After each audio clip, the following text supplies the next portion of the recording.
There is a Japanese legend that says, when two souls are destined to be together, they are connected by an invisible thread.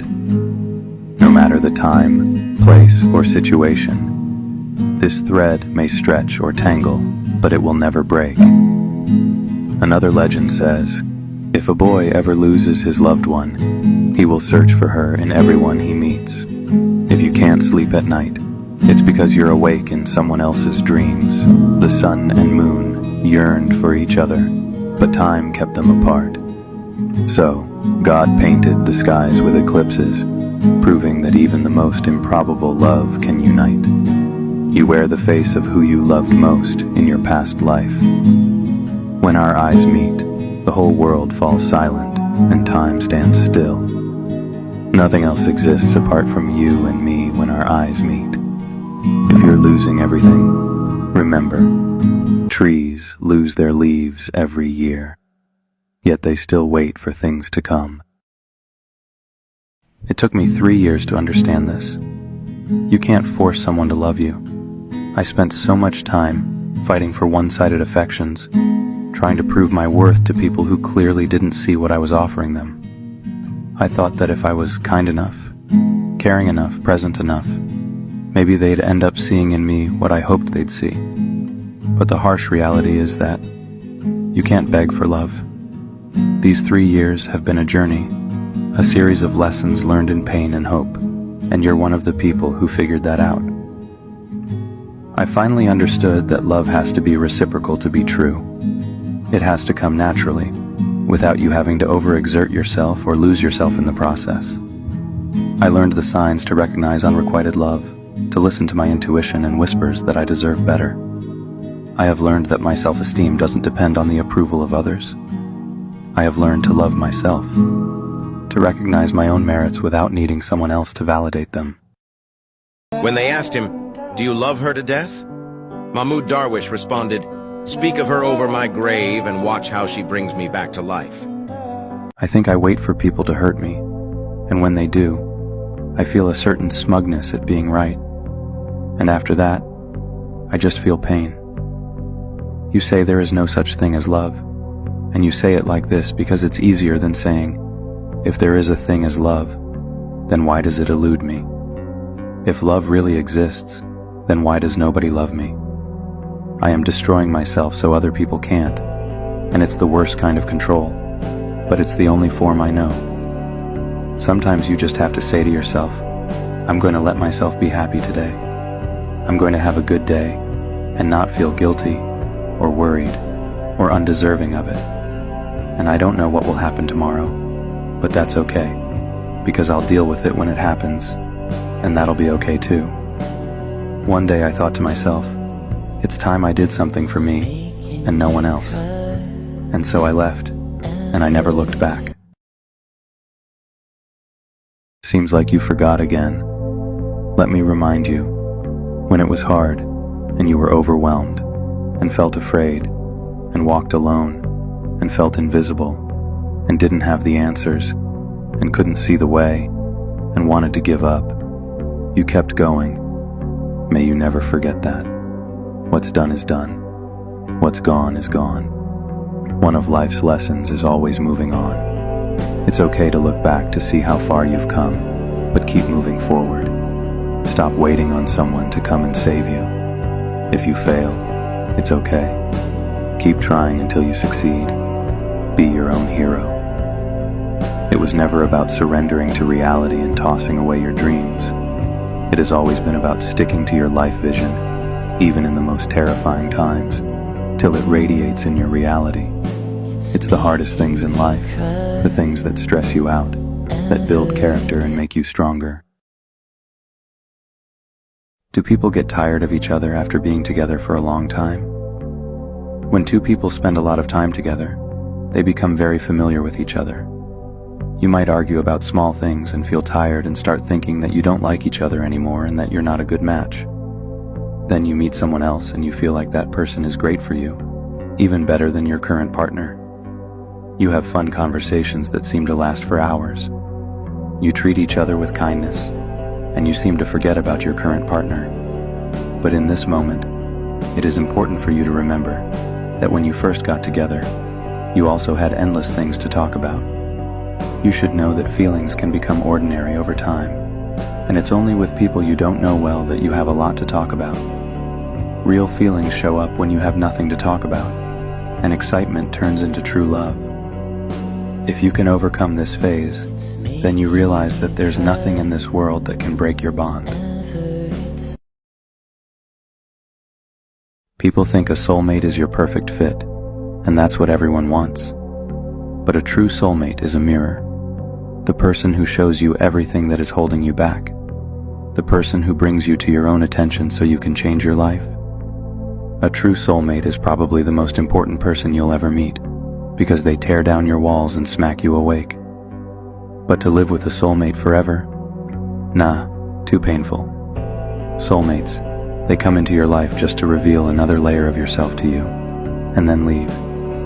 A soulmate's purpose is to shake you up, tear apart your ego a little bit, show you your obstacles and addictions, break your heart open so new light can get in, make you so desperate and out of control that you have to transform your life, then introduce you to your spiritual master. This is a good sign, having a broken heart. It means we have tried for something. For my part, I prefer my heart to be broken. It is so lovely, dawn kaleidoscopic within the crack.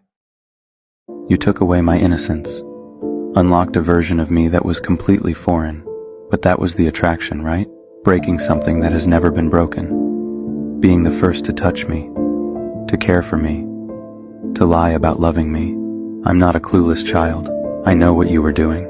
I wish you didn't treat me like it, that you stopped being a liar and told me from the beginning. My innocence was your only desire. This is how we end. I understand now. There is no last word. No final declaration of what it all meant. There is no grand realization or finale. We just end. And that's it. I will become a stranger to you, and you to me. I will forget what you smell like and how my name sounded the first time you said it. You will become unfamiliar. I will become a history lesson of the worst pain you've ever felt, and you will try to forget that I ever existed. I will become a memory, and we will slowly untwine in all the ways that once consumed me, and I will move on, and you will do the same, and we will find peace. William Shakespeare, who was very famous in his time, was once asked, "Why are you so happy?" He answered, "I always feel happy. You know why? Because I don't expect anything from anyone. Expectation always hurts. Life is short, so love your life, be happy, and keep smiling. Just live for yourself, and before you speak, listen. Before you write, think. Before you spend, earn. Before you pray, forgive. Before you hurt, heal. Before you hate, love. Before you quit, try. Before you die, live. Before you judge, understand. Before you criticize, appreciate. Before you argue, empathize. Before you wander, focus. Before you surrender, fight. Before you fall, rise. Don't waste your love on somebody who doesn't value it. Hell is empty and the devils are here. Self-love is not so vile a sin as self-neglecting. Love yourself and your life. There is no such thing as a painless lesson. A lesson without pain is meaningless. Someone who does not sacrifice anything cannot achieve anything. But once you have overcome it and made it your own, you will gain an irreplaceable heart. Stand up and walk. Keep moving forward. You've got 2 good legs, so get up and use them. You're strong enough to make your own path. The world's not perfect, but it's there for us, trying the best it can. That's what makes it so beautiful. Enduring and forgiving are 2 different things. You must not forgive the cruelty of this world. It's our duty as human beings to be angry at injustice. But we also must endure it, because someone must sever this chain of hatred. I just want you to know that it may not feel comfortable giving it your all, but it definitely feels right. Yesterday is history. Tomorrow is a mystery. Today is a gift of God, which is why we call it the present. I can no longer talk to you. No more texts, phone calls, or emails. I can't hug you or kiss you anymore. After deleting the photos and videos, all I can do is talk about you. reminisce about the good times, obsess over the bad, replaying the last conversation over and over. Watch you walk out the door, like a horror movie on repeat. I have to pay someone to listen, an hour a week to get out the pain, to talk about you with love, anger, and pain. She calms me through the same conversations. Fears and thoughts I have to voice again and again. How will I be happy again? I don't understand what went wrong. This isn't him. I can't let him go. We were different. Maybe he'll change his mind. She reassures me. My feelings are normal. Promises me I will feel better one day. It happens to everyone, she says. I thought our situation was special. Turns out it's the same story as everyone else. I just wasn't prepared for the ending. The loneliest people are the kindest. The saddest people smile the brightest. The most damaged people are the wisest. All because they do not wish to see anyone else suffer the way they do. It's because behind every "it's okay, I understand" is a kid who easily forgives people and tries to understand them, yet is misunderstood, bottles up their emotions, wishes someone would acknowledge their efforts, doesn't know how to express their feelings, gets too attached, soft-hearted, and constantly worries about hurting others, would do anything just to make others happy, gets hurt by the same thing over and over again, and yet they still try every single day in the hopes that they are loved right. You passed the hardest moments alone while everyone believed you were fine. How terrible the feeling of drowning is in a place where there is no water. In the end, all you learned was how to be strong alone. Strong people suffer alone at night, smile during the day, tell their friends only half and their parents nothing, so as not to worry them. Those who experience deep suffering yet remain gentle with others don't get the credit they deserve. If you've been brutally broken but still have the courage to be gentle to others, staying strong when you wanted to give up and remaining your true authentic self when everything came crumbling down around you, then you deserve a love deeper than the ocean itself. I'm proud of you for fighting the battles nobody knows about. Not letting the hard things that happen to you win is heroic. Dropping the bitterness and still living with an open heart, despite it all, is a huge gift to the world. I know you've been feeling heavy lately, but please, be gentle with yourself. You did your part, no matter how draining and exhausting it was. Hope you can see your worth as much as I do. Take care of yourself and don't let your heart become an empty vessel. I realize people who show the most love never felt love themselves, so they end up caring for others more than themselves, hoping they would receive it back. But they never do. They always hide their pain, telling everyone only half the story, and hiding it all from their parents, because they don't want to be a burden. I wish someone had told me earlier that I wasn't kind. I was overly empathetic, and that was a form of unkindness to myself. I wish someone told me how destructive empathy could be. I don't want to be rescued. I just want someone to notice that I'm trapped, and that I am trying to change. I am trying to be better. It is slow. It is rough. It is repetitive. But I swear I am. I keep going not because I wanted to trust me. All of me wanted to stop. I kept going because I deserved to know what not giving up on myself felt like. One of the greatest tragedies in life is that you will always be loved more than you will ever know.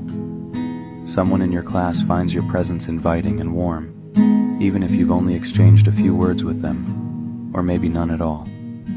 Someone on the street loves your smile, and it brightens their path for the next few blocks. Someone you used to be friends with still wishes to fondly call your name. Even someone you were friends with 5 years ago would give anything to be in the same room as you today. Someone who regularly comes into work is disappointed when you aren't there to brighten their day. Someone missed you today. Someone noticed when you were gone. Someone loves you when you're there. Someone loves you when you're nowhere to be found at all. You may think you have always disappeared when you're no longer in the picture, but you've never left the frame. It is you who is most important in your life. Your story inspires the world. You are needed on this planet. Whatever it is that makes you feel different, weird, lonely, or like you don't quite fit in. Remember, that is also your superpower and what makes you irreplaceable. I immediately go silent when something upsets or hurts me.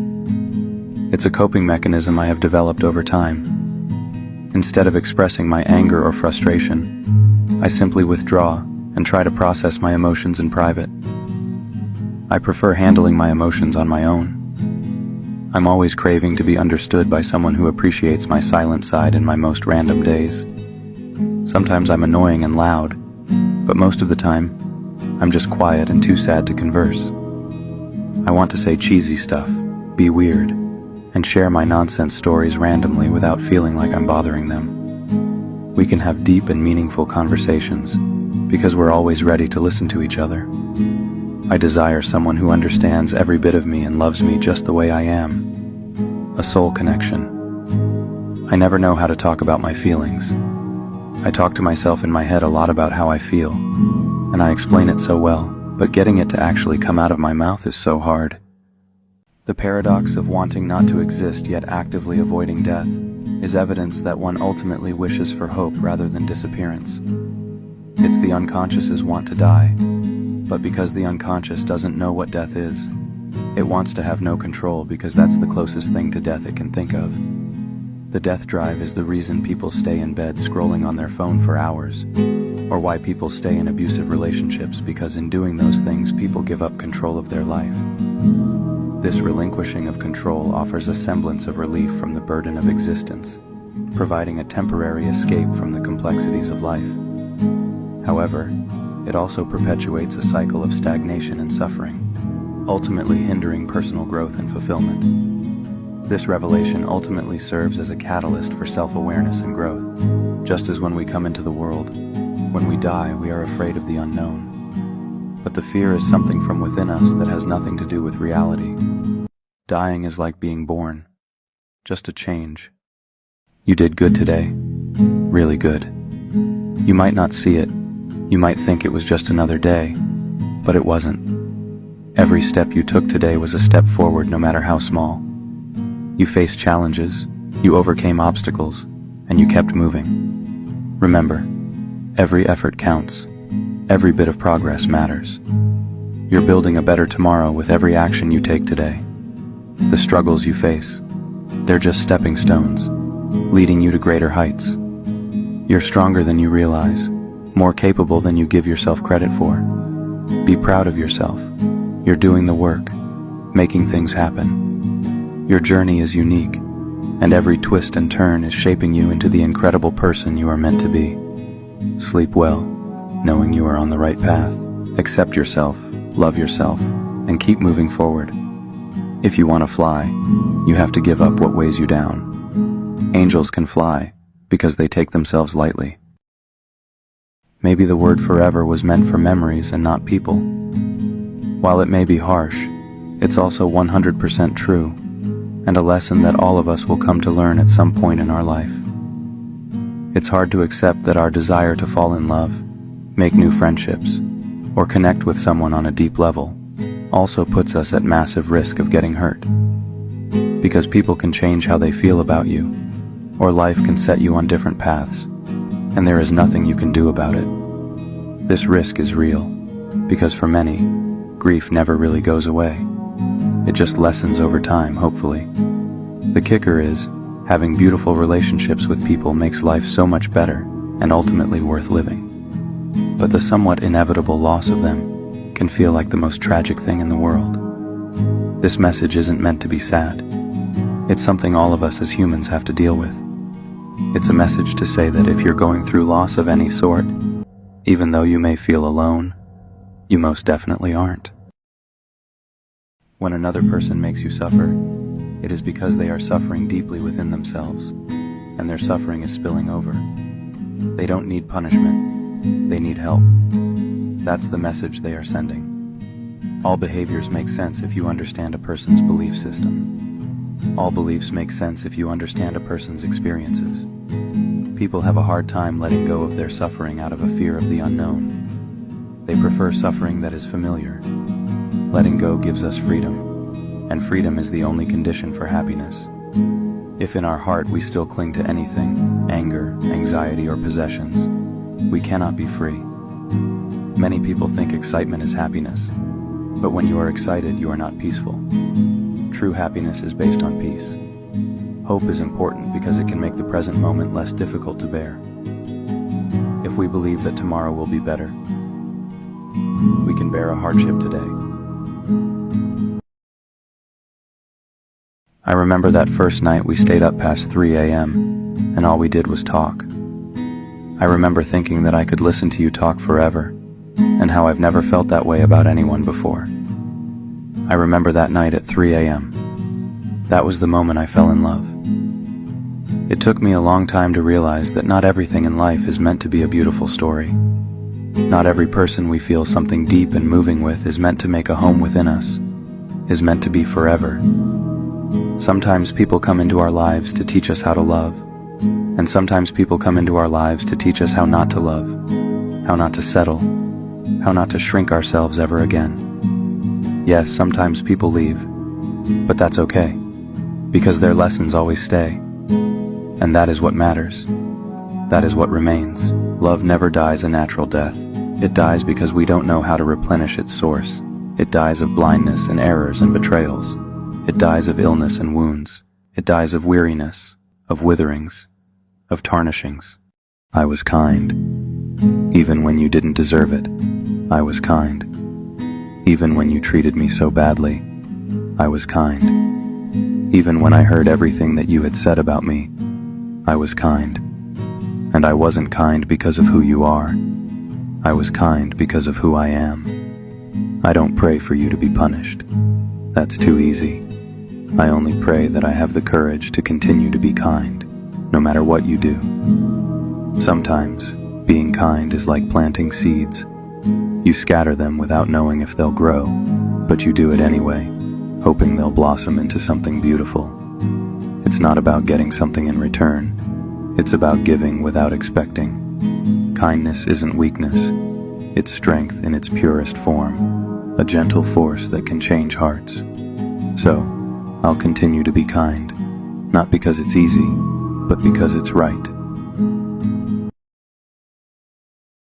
There is a Japanese legend that says everyone has 3 faces. The first face you show to the world, the second face you show to your close friends and family, and the third face you never show anyone. It is the truest reflection of who you are. There is another legend that says a person will only cry for one person in their lifetime. After that, their soul will never allow them to fully fall in love again. Sometimes, crying is the only way your eyes speak, when your mouth can't explain how broken your heart is. Only a broken heart can understand another broken heart. There is an untranslatable Japanese phrase called koi no yokan, which means the premonition of love. It doesn't signify love at first sight, but rather love at second sight. It's the feeling you get when you meet someone and just know that you're going to fall in love with them. Maybe not right away, but it's inevitable. We really don't give ourselves enough credit. We work so hard to get to where we are only to feel like we're not there yet. This is a vicious cycle that can make you chase the next moment instead of embracing how far you've come. Take credit for trying. Take credit for your progress. The little things matter. We always think that success means the final result, or sudden leap from where you are to where you want to be. The baby steps, the small accomplishments, and the days when you want to give up can be difficult. But the fact that you try a little harder is what counts. This is a sign for you, a sign to not give up on yourself and a sign of hope. Give yourself credit. You are trying and you are a work in progress. We all die in the end. Why are we so preoccupied by how we look, how our lives look? If you have expectations, then you will always be chasing something that doesn't satisfy you the way you think it will. Do not spoil what you have by desiring what you have not. Remember that what you now have was once among the things you only hoped for.